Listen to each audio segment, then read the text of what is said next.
Diziyle challenge yapıyorum, hemen Ayşem'le challenge yapıyorum. Öyle düşünün. Sinan Çetin'in diğer yarısını Kenan İmirzalıoğlu satın Hadi be. aldı diyorlar. Tebrikler. Öyle biz bu geri dönüşleri nereden hatırlıyoruz? Kenan'ın bir oynadığı diziden. Duruyor. Düşüyor kız diyor ki diyor ablam diyor doğru diyor benim ablam hiçbir yere gidemiyor diyor. Psikolog olmuş seansı 5.000. Bir psikiyatr olmuş seansı 10.000 diyor. Herkese merhaba. Bu hafta Ayşem'le Ne İzledik programına hoş geldiniz. Hoş geldiniz. Nasılsın Nevra Ayşem Savaşçı? İyiyim Orçun Hoca, sen nasılsın? Ben de mükemmelim. Şahane bir dizi izledim. Evet. Özlemişim böyle milyon dolarlık başrolleri izlemeyi. Vallahi billahi. Kaşeler Havada uçuyor. Havada Allah millet neler alıyor? Sesçi 3 yani neyse. Aman. Aynen öyle. Öyle çok dedikodular mı var sesçilere Aa, para verme? yok, OMG hayır. yapım. Hayır, öyle bir dedikodu yok. Öyle bir dedikodu yok ama Kenan İmirzalıoğlu oynadığı için onun kaşesini Allah bilir nasıldır diye bir düşünmedim değil. Hak ediyor tabii. Epeydir görmemiş Kenan Adam İmirzalıoğlu. aynen bayağıdır da Hem bekliyordu doktor adam. hem dövüşüyor. Evet. Hem doktor köpek hem bakıyor, dövüşüyor. hem hastalara yardım ediyor. Devlet hastalara yardım anasına ediyor. babasına kol kanat geriyor. Babasına öyle bir abisine Süperman, kol kanat geriyor. Babasını ameliyat ediyor. Cihangir'in yarısı Sinan Çetin'le bulunmuş öyle diyorlar miymiş? tabii. Cihangir Sinan Çetin'den diğer yarısını Kenan İmirzalıoğlu satın aldı diyorlar. Tebrikler. Öyle bir dedikodu var. I love Otellerde falan filan. Evet. Güzel. Bir tane benim tanıdığım oyuncu arkadaşım da onun kiracısıydı. Hala kiracısı mı bilmiyorum.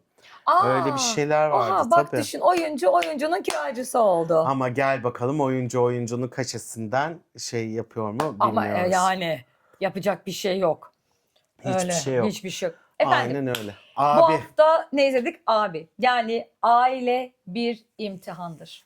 Aynen. Yani bizim muhabbet oyununda bir cümlemiz var ya, aile hep travmalıdır ne taraftan baktığına bağlı. Aynen öyle. Aile herkes için. Efendim, bir Hancıoğlu ailesi var. Hem de ne Hancıoğlu. İstanbul'da Hancıoğlu ismini duyanların kapıları ardına kadar açılıyor. Hancıoğlu kara para aklamadan, elini kötü paraya, işte bilmem nereye öyle sokmadan, yok. Öyle bir şey yapmadan Tahir Hancıoğlu bugüne kadar getiriyor Hancıoğlu'nu. Evet. Bunu Tarık Pabuççuoğlu canlandırıyor. Aynen. Babamız başımızda bir o var. Aynen. Ama ve lakin efendim, aile bir imtihandır dizisiyle karşı karşıyayız.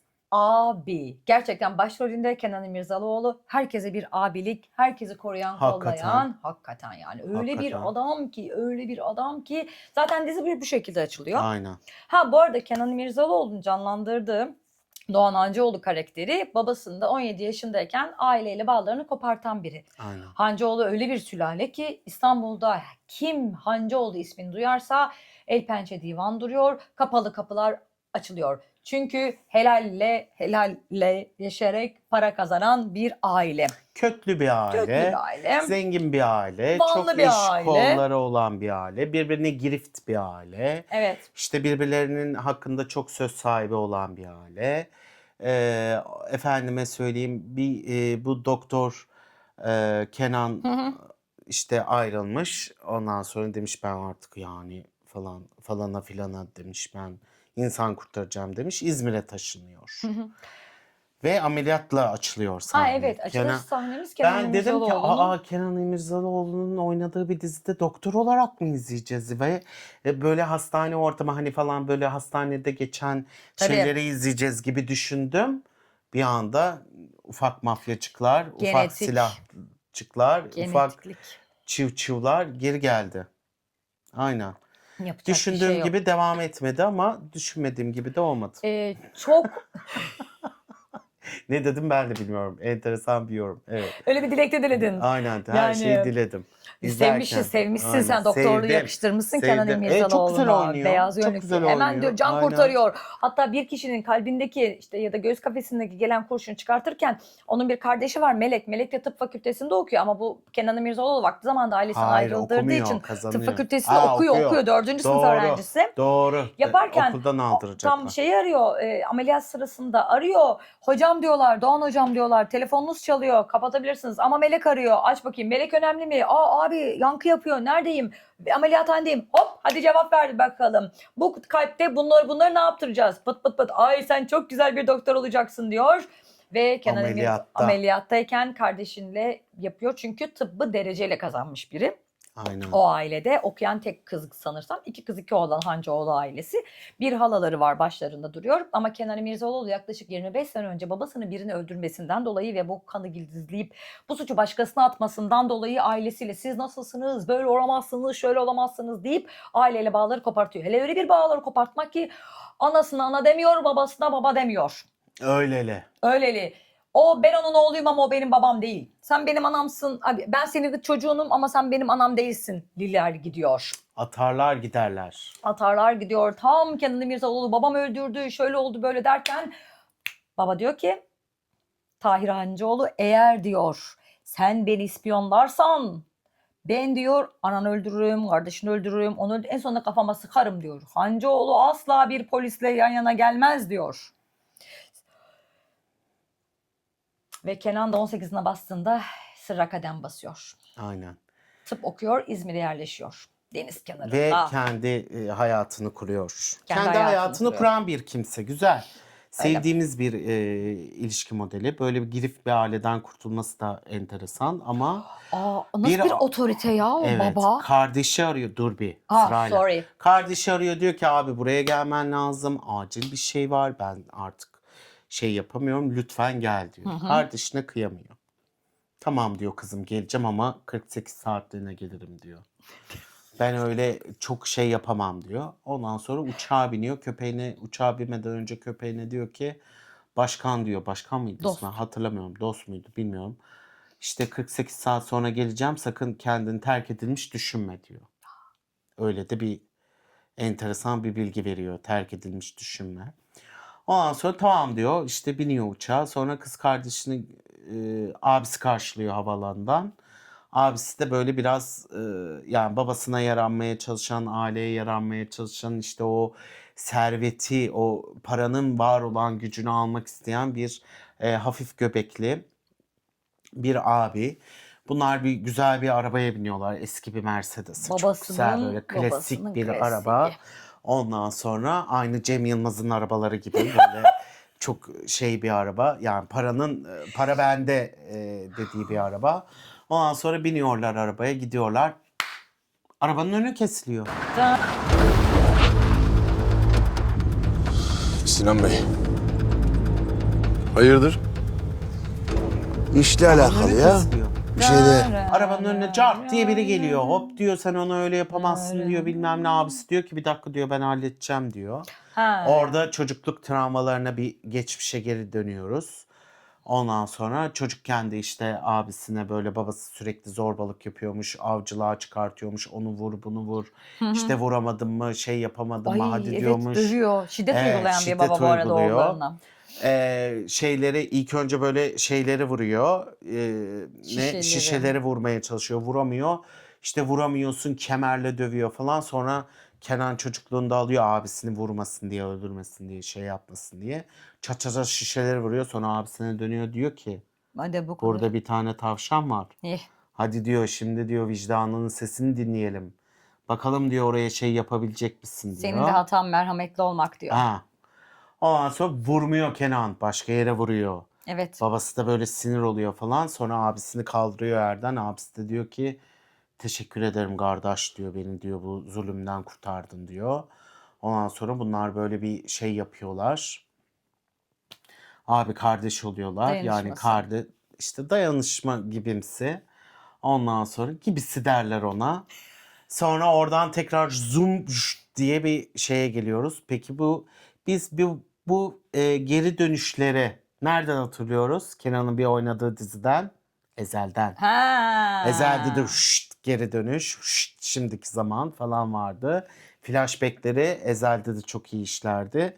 Ki yönetmen Cem Karcı Cem Karcı da Ezel'i çekmiş mi? çekmiş. Çekmiş. Buradan matematik ne oldu? İşte senaristin de Oturdu. matematiği var. Aynen Abi senarist ilk de bölümde o aynıysa. kadar fazla geri dönüşler ve o kadar bütün karakterlerin geçmişleri hakkında bilgi alıyoruz ki Aynen. bir dönem yani dizi izlediğim bir an abi bu bunun bu suydu, bu bunun şu suydu, şöyleydi bir şey oldu. Onu toparlamakta zorlandım. Evet biraz şey oldu. IQ'm düştü izlerken. Çok fazla bilgi vardı her şey hakkında. O yüzden de bunun bu kadar uzun süre... Abi 2 saat 40 dakika ya. Birinci bölüm 2 saat 40 dakika. Yani artık bu sürelere bir yani arkadaşlar 2 saat 40 dakika kim nasıl? Ama geçmişe dönüşteki kaslar çok iyi değil mi ya? Evet kaslar çok Ya iyi. Kenan'ı canlandıran kişiyi, günümüzdeki Behram'ı canlandıran kişinin çocukluğu Aynen. aynı ona benziyor. Şöyle abiyle birlikte Kenan'ı almaya giden abi işte Sinan Tuzcu canlandırıyor. Karakterin adı da Sinan. Hı hı. Bu arada çok güzel oynuyor. Aynen. Yani orada hani duygusal olarak geride kalmış, babasının duygusal onayına ihtiyaç duyan, kendi en büyük o herhalde işte hep yetersiz hissiyatıyla bütün büyümüş, geçmişinde de aynı şekilde var. Beceriksizliğiyle ön plana gelen. Hatta şöyle bir sahne var, baba diyor ki sen diyor ağlayacak mısın şimdi diyor. Benim yanımda ağlama, çık dışarıda ağla diyor ve gerçekten ağlıyor yani. Adam her şeyle ağlıyor. Yani o duygularıyla, olumsuz duygularıyla baş etmekte zorlanıyor ve bu yüzden de kendini şu anda ismi Behram olan ama daha önceki ismi Berdan olan hapse girdikten sonra ismi değiştiriyor. Ezel'de miydi? Ezel'de şey değiştiriliyordu değil mi? Yüz mü değiştiriliyor? Hatırlamıyorum. O kadarını hatırlamıyoruz da Ezel gibi flashbackler hani o sahnenin güçlenmesi, o birbirlerine şey yapması falan var. Benzer Aynen. diyorsun. Ondan sonra işte Behram'ın adamları durduruyor bunları. Sen diyor Behram'la bir anlaşma imzalamıştın. Behram'ın amacı da bu aileyi çökertmek. Çünkü Behram'ın hapse Evet. girmesindeki sebep bu Tahir Hancıoğlu. Tahir Hancıoğlu birini öldürüyor ve suçu Behram'ın üzerine atıyor. Behram da hapse girmek durumunda kalıyor. Ve böylece sevdiği Anam kadından ilişkiler ayrıla böyle gidiyor. zincir gibi birbirine bağlanmış Dur, böyle daha bitmedi. kopamıyorlar Bir da. zincir daha var. Ama var halkalar çok. Halkalar çok. Halkalar inanılmaz. İnanılmaz. Yazarken yorulduk yani biz yani böyle Allah dedik ne oluyor o onunla bu. Bence buraya grafik çizmemiz lazım bu diziyi anlatırken. Şimdi Behram cepte. Behram da bir aileye yardım ediyor. Bu Evet. aile kim? Vakti zamanında aşık olduğu, babasını öldürmekle suçlandığı ama öldürmediği kızın kardeşine Ay, şey yapıyor. pardon. Anne vefat ediyor. Kız zaten bir süre sonra babasını öldürdü. Onu neden nasıl kafayı yediğini bilmiyorum. Kadın bir psikolojik rahatsızlığı var. Kadının nasıl kafayı yediğini biliyoruz. Nasıl biliyoruz? Behram tecavüz etmiş çünkü Behram kadına. tecavüz etmedi ki. Behram tecavüz etmedi. Adamla ilişkiye girdi. Tahir'in oğluyla Sinan'la ilişkiye girdi. Tamam diğeri de Sen ona bir şey yapıyorsun. Bana niye ahıra attı kızı tecavüz etmek için ya da işte sen diyor ona öpücük veriyorsun diyor. Ona merhaba diyor. Bana niye hiçbir şey yok derken o da oluyor çiviyi bacağına yapıştırıyor ve kız kaçıyor ahırdan. tamam. Sonra o da diyor ki vay öyle mi diyor. O da gidip ispiyonluyor. Abi diyor senin kızın var ya diyor. Bu diyor bizim patronun oğlu Sinan'la aşna fişne olmuş. Kızın geldi bana söyledi diyor. Onun üzerine de kızın ismi neydi ya? Mahinur. Mahinur'un babası da gidiyor evi basıyor. Senin oğlun benim Tamam, kızıma onu tecavüz biliyorum. etti diyor. Evet. O ara öldürülüyor işte. Hiçbir şekilde şiddet uyguluyor. Ona karşı ben sana aşığım, sen ona merhaba dedin, herkese kuyruk sallıyorsun deyip Mahinur'a bir potansiyel şiddet var ama tecavüz etmiyor. Ben orada İşte öyle dediğin yer anlamamışım. o işte. Bir yerden sonra ben ikinci bölümü de izledim. Devamında ne oluyor diye. Oradan hani bir şey yapmıyor. Ama gerçekten ona sen niye beni beğenmiyorsun? İşte bak ne güzel kedini getirdim. İşte pamuğunu buldum. Bilmem ne sürekli onun dibinde. Ama bir tecavüz etme ona yok. Tamam. Ama hani bu Ben de bilgiyle taşlar gidiyor. yerine oturmadı ama oturmuş gibi yapayım. Ay yanlış hatırlıyorsam da altına yaz. Anacığım dedim bu böyle değildi böyleydi ben de yanlış anlamışım. Aynen. Çok bilgi vermeyeceksin 2 saat 40 dakika boyunca. 25 sene önceyi mi takip edeyim bugünü mü takip edeyim? Çok Döndük. Ha. Behram. Behram'da bu Mahinur'un kız kardeşi var Çağla. Çağla da bir gün hastanede Çağla'ya şey yapıyor. Parasal olarak destek ediyor. Abilik yapıyor. Avukat olarak bitirme. Ben senin uzaktan akrabanım diyor. Ne alaka? Kadın diyor ki ben diyor Arnavut göçmeni anam babam Çanakkale'li diyor ama çocuk Vanlı. Bütün şivesiyle inanıyor da kurban olduğunun avukatı. Kurum anlaşılıyor genetik İnanılmaz. demiş. Diyor ki herhalde Arnavutluk'tan bizimkiler Bak. Van'a göçtü. Van'da bir anda takıldılar. Orada bir gen değişti, bir esmerleştik. Çünkü Oradan tekrardan İstanbul'a gelip genimizi bulduk. Sonra yani orada beyazlaştık diyor bir herhalde. garip çünkü yani tamamen İstanbul Evet. ağzıyla konuşuluyor. Yani O neyse. da büyük bir şey ve Bilmiyorum bana orada ilginç geldi. Hani olmayabilir böyle akrabalarınız olabilir ama hani bilirsin abi uzak akraba deyip yani destek oluyor. herhalde dedi Avukatlıktan mezun işte ediyor onu. birisinin tarafı dedi yani. Herhalde hısım dedi. Herhalde. Ama ne kadar yakınlar ki annesinin öldüğünde yanına geliyor kızın. Aynen. Aynı adam çok Vefalı. vefalı ve Vefalı. üstünde kızın sürekli. Kızın üstünde. Sen Heh. nereye gittin onu mu yaptın bunu mu yaptın? Kızın en yakın arkadaşına da para verip kıza istediklerini yaptırtıyor. Öyle bir ayrıntı da var. Adam Yalnız- öyle bir şeyli yani. Sarmış kızı böyle. Aha. Didem'in ise Kenan İmirzalıoğlu'nun ameliyattan küçücük bir kızı kurtarırken görüyoruz. Aynen. Biz tabii ki öbür tarafta Kenan İmirzalıoğlu'nun karşısına koydukları Afra Saraçoğlu. Doğru onunla söyledim.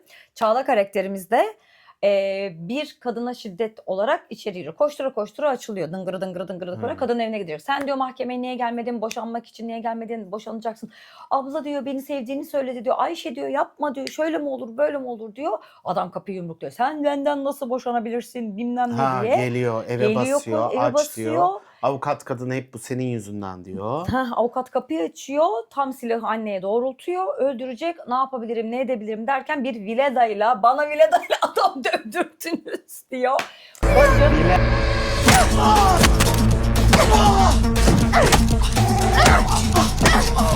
Vileda'yla. Vileda'yla. Şişiriyor Vileda demek böyle ki. Kırılıyor evet esniyor. kırılıyor. Sonra polis geliyor. Bizim polisimiz hemen gelir Gelir çünkü. geldi. Sonra Aynen, gelir, Behramcığım da hemen geliyor. gelir. Behramcığım da geliyor. Sen diyor ben varken diyor sen diyor ne yapıyorsun diyor. Sen diyor mahkemede adaleti sağlayacaksın. Biz sokakta adaleti sağlayacağız gibi. Behram ve Behram'ın yakınındaki silah arkadaşları Aynen. öyle konuşuyorlar. Ben bu işe gelmem falan filan diyor. Sonra abi ablasının krizlerinden vesaire sen diyor şeye gir. Hancıoğlu Holding'e gir. Burada avukat ol. Para kazanırsın gibi şeyler var. Aynen. Onun üzerine bu da diyor ki ben diyor insanlara yardım edeceğim. Şöyle STK'da çalışacağım. Böyle kadın danışmasına çocuklarla ilgili hani Ben ihtiyacı diyor olanlara holdingde diyor. çalışamam diyor. Ben diyor zenginlerin şımarık işte milleti ezen şeyleri savunamam diyor. Ben diyor bu parasız işte mor çatıya başvurmuş işte sendikalara Yanınızdayım diyor. başvurmuş insanların avukatlığını yapacağım. Benim mücadelem ezilenin yanındadır diyor. Sonra Behram okey diyor onu zorlamıyor. Madem öyle diyor önüne bir tane yem atıyor. Didem var kankası. Sister diyorlar bu arada Harbi de birbirlerine. diyor ki Ne diyordu diyor? kız? Kızım diyor ablanın o kadar masrafı var diyor. Ablanı rahat geçindirmek senin elinde diyor. Ablan diyor rahat eder diyor. Evet. Sen neden holdinge girmiyorsun? Kafasız mısın sen diyor. Çünkü Onlara ablasının gene yardım bir- et diyor. Ben Düzenli bir etme tedaviye demiyorum ihtiyacı diyor. var. Düzenli bir tedaviye ihtiyacı var. Düzenli tedaviyi karşıla diyor. Benim bacım da herhalde benim avukat olana kadar okul masraflarımı karşıladın. Sonrasında ben senden para almam deyip herhalde res çekti ki Behram'dan almadı para. Yani işte sonra kızın ama içine o kurdu düşürüyor Behram. Düşürüyor. Düşürüyor kız diyor ki diyor ablam diyor doğru diyor benim ablam hiçbir yere gidemiyor diyor. Psikolog olmuş seansı 5.000. Bir psikiyatr olmuş seansı 10.000 diyor. Ben diyor ne yapacağım diyor. Bu kadına nasıl davranacağım diyor. Ben bu fakirlere baka baka şey yapamam diyor. Behram da diyor ki kızım ben sana bakma demiyorum. Sen yine bak. Geldiğini şey yapma. Ama diyor bak bu da var diyor. Senin diyor aylık diyor en az giderin diyor ablanın psikolojisi için 30.000 diyor ya. Evet. Sen nasıl ne yiyip ne içeceksin diyor. Sonra ablasını Sonra işte olaylar. Sonra kız kardeşine Didem'i en yakın çağırıyor. best friend'ine şey yapıyor. Didem'e de diyor ki hani sen diyor bunu diyor şeye girmesine izin ver diyor. Holding'e girmesi için ikna et diyor. İkna edip fişekle Ben diyor nasıl onu. yaparım diyor. Merak etme diyor. Sen halledersin diyor. Benim için diyor borcun silinmiştir diyor ikna edersen. Demek ki parayla ilgili bir şeyleri var. Bu da diyor sana para diyor. Rüşvetini veriyor. Didem de araya çantayı atıyor. Şöyle Ben ne bir yapacağım ben? Tomar. Şöyle bir şey. Ciğerinden çıkartıyor neyse. Ondan sonra velhasıl kelam bizim Didem arkadaşımız da biz bunu ne yaparız? Ablayı da dışarı çıkartırız ki ablanın yukarıya doğru çıktığını görürüz diyor. Pike diyor orada bir senaryosunu yazıyor. Balıkçıya gidiyorlar. Yan masada kim var? Kenan İmirzalıoğlu'nun canlandırdığı Doğan karakteri ve Melek kız kardeşi. Evet, kız kardeşiyle yani Doğan'la Melek Meleğin olmasına ben çok sevindim. Ben o kızı şeyde de izlemiştim, Netflix'te bir dizide. Gökçe Bahadır'ın oynadığı eski zamanlar Kulüp dizisinde Evet, izlemiştim. kulüpteki kız. Kulüpte Gökçe Bahadır'ın kardeşini oynuyordu. Kız. Mükemmel oynuyordu. Kız. Kızını oynuyordu, pardon. Kızını oynuyordu. Gökçe Bahadır benim gözümde hep genç olduğu için ben onun kızı olduğunu idrak edemiyorum. Ondan sonra evet. O yüzden kızını orada oynuyordu vardı ve kulüpte. mükemmel oynuyordu. Ben o kadının Kızı çok güzel. oyunculuğunu çok seviyorum. Ve burada da bir ana akımda bir dizide görmek beni çok sevindirdi Daha önce açıkçası. vardı bir yerde ana akımda ama Vardı da Kenan'la hatırlamıyorum. böyle abi kardeş olmaları beni ayrıca bir Sen bir sevindirdi. ikinci, üçüncü bölümü izle. Kızın başına neler geliyor. Aa, Neyse ben daha merak edin izlemedim. izleyin. Kusura bakmayın. Ondan sonracığıma 2 saat 40 dakikam kalmadı birinci bölümden sonra. sonrasındakiler azalıyor. Ha iyi. Kenan İmirzalıoğlu kız kardeşine diyor ki ben diyor sana bir neşter yaptırdım. M-H var. Melek Hancıoğlu neşterin yüzünde. Hediyeye bak ya. Doktorun verdiği hediye neşterdir. Birlikte ameliyatlara gireceğiz kız kardeşim. Aynen. Şöyle olacak böyle olacak derken Sen böbreği Melek tutarken ben kalanı şey yapacağım falan. Melek patlatıyor. Abi ben senin erken gelmeni neden istedim? Beni babam okuldan alıyor. Bir partide gördüler. Kız kıza bir partiye gittik diyor. Kız arkadaşlarımla bir kulübe gittik eğlenmeye. Benim fotoğraflarımı çektiler. Ben biraz içtim. Babam da Soda içmiş yaptı bir de diyor. yani. Soda işte H2O ile yaşamış o kafayı. Gitmiş diyor işte benim videolarımı çektiler. Ben sosyal medyada şey oldum. Babama göstermişler. Babam da ben seni bu okuldan alacağım. Sen başka bir yollu olacaksın diyor. Eski kafa.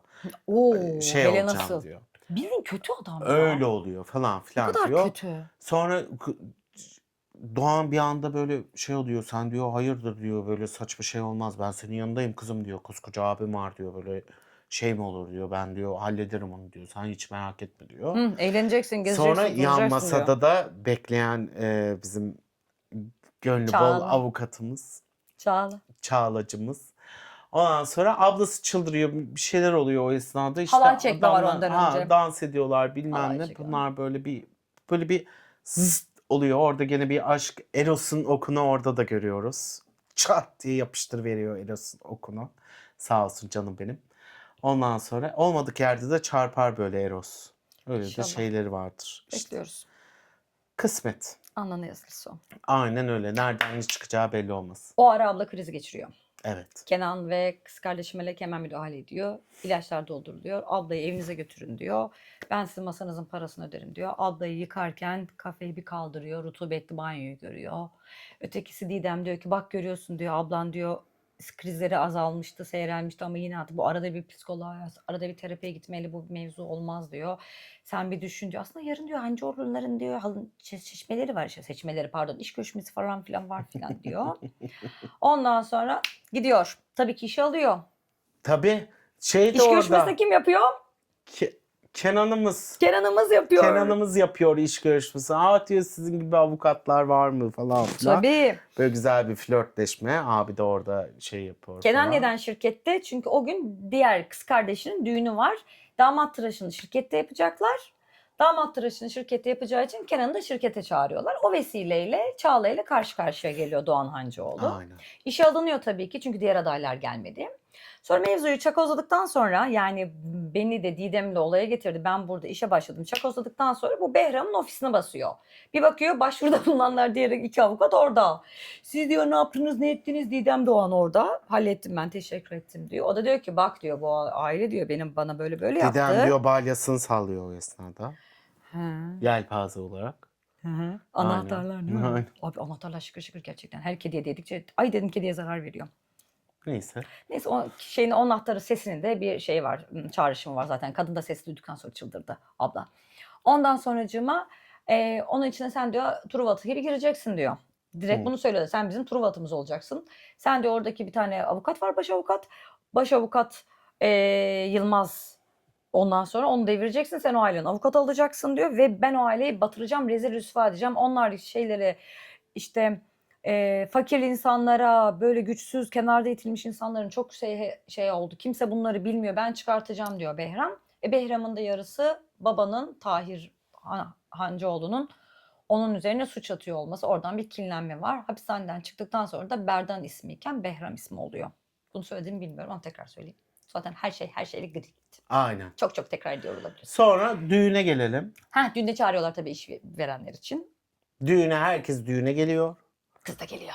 Kız da geliyor tabii. Hala beğeniyor kızı. Aynen. Hala hemen bayılıyor. Ay diyor, bu kız diyor kimmiş diyor. Sen hayırdır diyor, kızım diyor, bizim diyor. Ailede diyor bekar var diyor, bir tane şey Ya o dalyan delikanlı, gibi doğanın delikanlı diyor, güzelsin. bilmem ne diyor, o diyor, bu diyor. Doktor diyor. İşte öyle diyor. Halay çekerlerken el ele tutuşmalar. Orada Eros gene vız vız şeylerini yapıyor. Mükemmel bir uyum. Ondan sonra düğünde bir anda Kızın tuvalete geliyor. Diyor ki karşıdaki ofise git. Kız karşıdaki ofiste tuvalet ararken Çağla elektrikler gidiyor. elektrik yok. Allah işte elektrikler gelmiyor. Kenan İmirzalıoğlu da diyor ki ben gideyim şaltere bakayım. Aynen. Şaltere de bakayım. Kenan'a düştü oranın şarkılarına. Jeneratöre bakayım diyor. Jeneratöre gitmek. Tabii her şeyi Kenan hallediyor bu arada. Yani daha neler hallediyor. Tabii. Evlenecekleri damadı barlardan, kumarhanelerden topluyor Ay falan. evet, onun borcunu Öyle ödüyor, onu dövüyor, kendine gel diyor, kızım diyor, emin misin diyor ablasına. İşte diğer kız Babaya kardeşine, resti kızım çekiyor. diyor, bu böyle olmaz Doktor diyor. oluyor. Ben diyor yanıma alırım, İzmir'e alırım diyor. Restleşiyorlar. Diğerine diyor doktor olacak diyor, abisine diyor ki abi diyor böyle yapma diyor, anasına diyor ki sen ana olaydın da beni göndermeyeydin diyor. Allah'ım, orada bir dram bloğu var aynı zamanda. Bütün ailenin yüzüne tek tek tükürüyor Orada Kenan. Sinan abi karakteri. Sen benim abim, ben ailenizin reisi benim. Sen benim. Abi diyor benim öyle Sinan derdim da- yok, sakin ol. Benim Renault. Diye bağırıyor. Abi çok tatlı Sinan gerçekten. Aynen, Sinan mükemmel yani. Mükemmel bir aile bireyi Bu arada karakteri. Sinan da zorla evlendirilmiş biri. Aynen. Altın. Kadın adı Altın. Altın. Evet, Aha. kadın buradan buraya zaten. Böyle şıngır şıngır dolaşıyor. Ondan sonra görüyoruz onun bir altın olduğunu. Sonra da velhasıl kelam jeneratörün Jeneratör peşine gidiyor, giderken mekan sahibi geliyor diyor ki ay ufak bir aksaklık, hemen diyor jeneratörü halledeceğiz. Kenan durur mu? Durmaz. Jeneratör diyor ben de hallederim. Nedir diyor, insan ameliyatı ediyorum diyor. jeneratör mü ameliyat etmeyeceğim? Ameliyat edemeyeceğim diyor. Öyle bir kafayla gidiyor jeneratöre. Sonra ışıklar bir açılıyor, çığlıklar. Afra Saraçoğlu. Aman Çağla karakteri çığlık atıyor. Çağla çığlık atıyor. Ne görüyor Çağla? Çağla sen o şirketteki tuvaleti bulana kadar bütün odaları, Gez. bütün odaları gez. Kadın altına şey yaptı. Ben Gez, olsam gez, yaparmışım. gez. Oraya o kapıyı açtı, bu kapıyı açtı. Vaudeville gibi kapılar. Yani inanılmaz. Derken Kapılar. buluyor Aynen. cesedi değil, yaralı. Ölmüyor muydu? Ha, tamam. Kurtarıyor ya. Şey yapıyor, çığlık atıyor, hemen Kenan geliyor. Kenan zırt diye geliyor çığlığın sesine. Tabii. Öyle de bir kulak var. Jeneratör adamda. çünkü tuvaletin yanında. Aynen. Ama tuvalette değiller. Değiller. Evet. Babasının odasında. Aynen. Böyle ben hem diziyle challenge yapıyorum, hem Ayşem'le challenge yapıyorum. Öyle düşünün. Öyle bir şey. Yani ben bir geriye geliyorum, bir buraya geliyorum. Bir geriye gidiyorum, bir buraya geliyorum. Allah seni. Ondan oldu. sonra kurban ey. Ondan sonra neyse çığlığa gidiyor Kenan hemen, böyle duydum diyor, hani ben evde de Dobby diyorum, Dobby de hemen geliyor. Öyle geliyor Kenan, sonra diyor ki babam diyor, sonra bütün aile geliyor. Bütün ailede kulak mükemmel. Kız diyor ki aa diyor böyle şey.